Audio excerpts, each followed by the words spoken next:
Guys, IBPS clerk से पहले कुछ इंपॉर्टेंट बातें जो आपके लिए काफ़ी हेल्पफुल रह सकती हैं कल के एग्ज़ाम के लिए। तो सबसे पहली बात तो ये है कि इंग्लिश सेक्शन जो आपको दिक्कत करता है, तो उसमें कहीं न कहीं आपकी एक्यूरेसी बिगड़ रही है या आपने लास्ट जो भी मॉक टेस्ट दिए हैं, आपने क्या अपने आप को ऑब्ज़र्व किया है।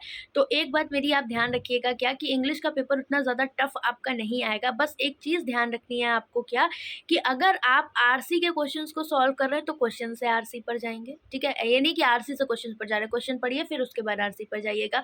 इसके बाद क्या है कि आपका जो भी हो हर एक सेंटेंस को ध्यान से पढ़ना है, क्योंकि कभी-कभी लगता है कि यार ये भी ऑप्शन हो सकता है, वो भी। तो ऑप्शन एलिमिनेशन को अपने साथ रखिएगा कि क्या पॉजिटिव आपका दे रहा है, साउंड कर रहा है, क्या नेगेटिव साउंड कर रहा है, ठीक है? तो जैसे मैंने आपको बताया था मॉक टेस्ट में। अब बात आती है कि पहले छोटे-छोटे क्वेश्चन कर लेना, फिर उसके बाद सबसे लास्ट में आरसी और पैरा जंबल पर आप लोग जाइएगा।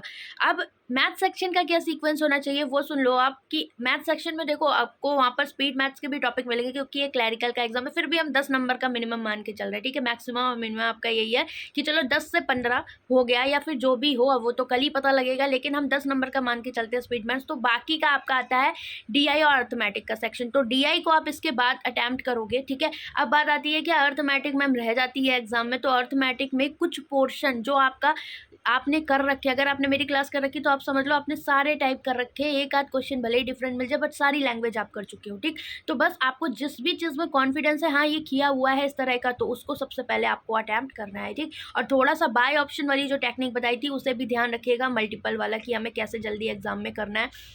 रीजनिंग सेक्शन में क्या है कि आपको जिस पज़ल में कॉन्फिडेंस हो उसको आप पहले कर लेना, ठीक है? बाकी मतलब जाओगे तो आप मिसलेनियस से ही पहले, क्योंकि मुझे पता है आप लोग पहले वही करते हो। लेकिन अगर मान लो पज़ल आपको बीच में मिलती लगता है करने लायक है, तो अगर आपको पता है कि आपने एग्ज़ाम दिए हुए हैं, मॉक टेस्ट दिए हुए हैं कि किस तरह की पज़ल आपको दिक्कत करती है, तो उसको बाद के लिए ही आपको वहाँ पर रखना है, ठीक? तो इन सारी बातों का ध्यान रखना है, क्योंकि आपको पता है आपके एंड से कि आप किस चीज़ में अच्छा फ़ील करते हो, कौन सा स्ट्रॉन्ग पॉइंट है। तो स्ट्रॉन्ग पॉइंट से अपने पेपर को स्टार्ट करना है और देख लेना है कि कहीं आपके किसी क्वेश्चन में फँसने की वजह से आपके कई ऐसे क्वेश्चंस ना छूट जाएँ जिन्हें आप पहले बहुत कम टाइम में कर सकते थे। तो पेपर को गो थ्रू भी करते रहना है बीच-बीच में, और सेव एंड नेक्स्ट भी ज़रूर से ज़रूर करना है। तो ये सारी चीज़ें हैं जो आपको ध्यान रखनी है। बाकी कल जो मैंने आपको केस लिस्ट्स करवाई थी एग्जैक्ट वैसा ही लेवल आपको एग्जाम में मिलेगा। जो भी कल रात में 9 बजे क्लास ली थी उसको एक बार देख लेना, लिंक मैं कमेंट सेक्शन में पिन कर दूँगी। बाकी ऑल द बेस्ट है। जिसका भी कल फर्स्ट और सेकंड शिफ्ट में एग्जाम है तो वो मुझे कमेंट करके ज़रूर बताइएगा।